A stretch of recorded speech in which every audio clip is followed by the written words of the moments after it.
out pay, with his case to be reviewed after the 2012 season to see if maybe he'll be reinstated then. And then there was the trade, maybe, of the very well-known, sometimes controversial NFL quarterback who was put out of work yesterday when Peyton Manning signed with the Denver Broncos, a trade that may or may not have happened.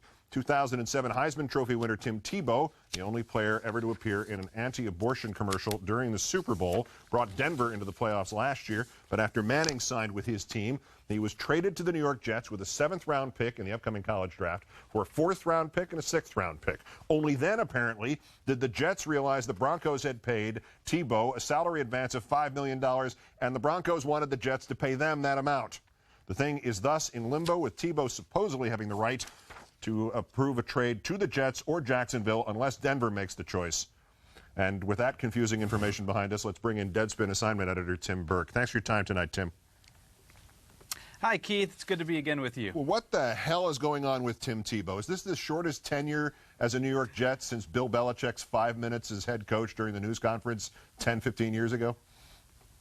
This is unbelievable, Keith. And like our colleague from The Nation, Dave Zirin, put it earlier today, the New York Jets are not a football franchise. They're a reality show. And now it seems that this reality show aspect has somehow funneled its way through to Denver in messing up the details of this trade and now opening it back up for him to come to his hometown of Jacksonville.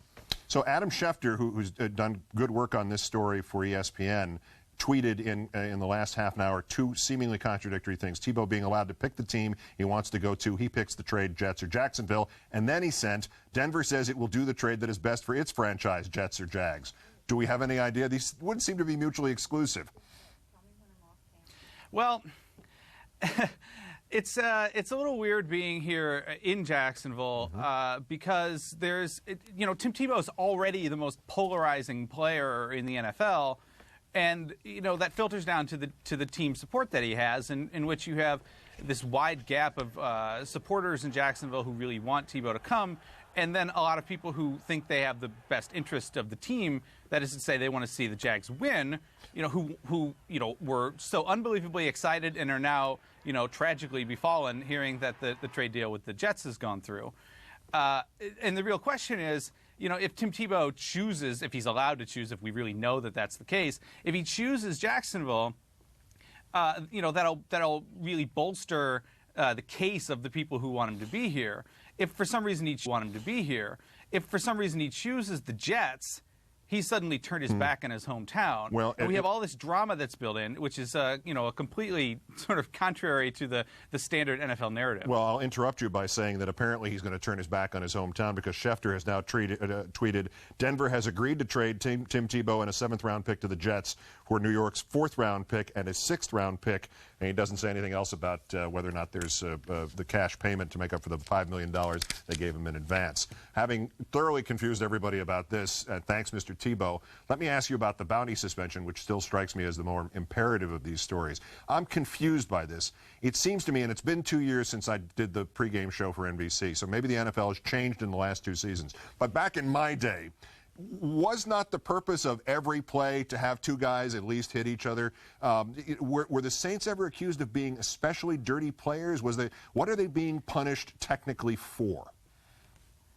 Well, in what seems like a really simple but harsh punishment for this, offensive bounty system, I think is a lot more complicated and a little more nuanced, especially because, the NFL is in a really bad place with its veterans and despite all the hugs and happiness that came when the lockout ended, the NFL is still not on the best of terms with the players' union. And the NFL is doing its best to reform its image and show, hey, we really care about player safety. And what's the best way that they can do that is to drop the biggest punishment down for an instance of the bounty system that became public and to really lay it out on the coach, the public face of the franchise, and that's Sean Payton.